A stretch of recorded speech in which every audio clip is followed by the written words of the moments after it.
ডুবোচর ও পানির স্বল্পতার কারণে ঢাকা-বরিশাল নৌপথের গুরুত্বপূর্ণ কয়েকটি চ্যানেল বন্ধ হওয়ার উপক্রম। হুমকির মুখে পড়েছে নৌযান চলাচল। নৌযান চালকদের অভিযোগ, নদীপথ সচল রাখতে কার্যকর কোনো পদক্ষেপ নেই। বিআইডব্লিউটিএ বলছে, প্রতি বছর নদীপথ সচল রাখতে খনন কাজ চালানো হয়, তবে বিকল্প ব্যবস্থা না থাকায় নদীর পলি নদীর পাড়ে ফেলতে বাধ্য হচ্ছেন তারা। বরিশাল থেকে শুভ হাওলাদারের ক্যামেরায় সাইফুর রহমান মিরনের রিপোর্ট। একসময় বরিশাল ঢাকা নদীপথকে কেন্দ্র করে চলত দেশের ব্যবসা বাণিজ্য। কালের বিবর্তনে এবং নদীর নাব্যতা সংকটে সংকুচিত হয়ে গেছে সে পথ।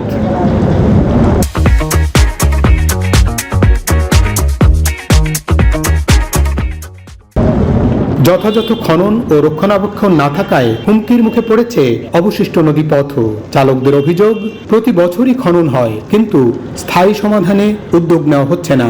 ড্রেজিং করে পলি দূরে ফেলার পরামর্শ তাদের। জাহাজ চালার কোনো মোটে টোটাল লাশ বাড়ায় পানিই থাকে না। এই গেল হিজলের ট্যাগ।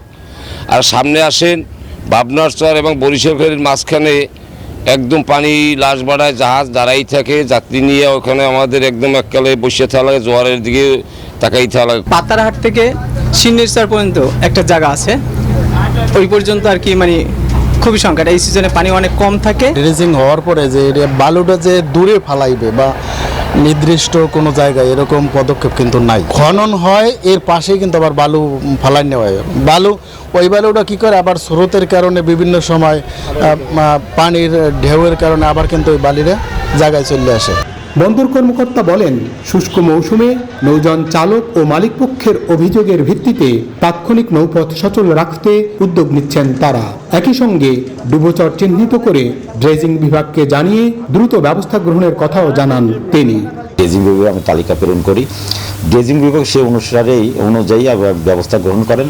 এছাড়া ড্রাই সিজনে হঠাৎ করে কোনো সমস্যা দেখা দিলে পরে আমাদের ড্রেজার যেহেতু আমাদের বা ইস্টার্ন বরিশালে আছে, আমরা তাৎক্ষণিকভাবে এই নৌপথগুলো আমরা সচল করতে পারবো।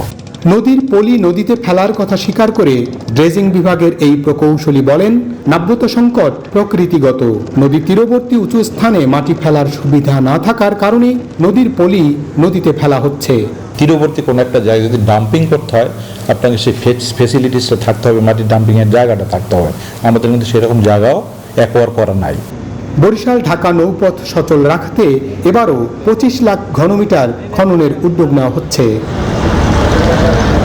সাইফুর রহমান মিরন, নিউজ 24, বরিশাল।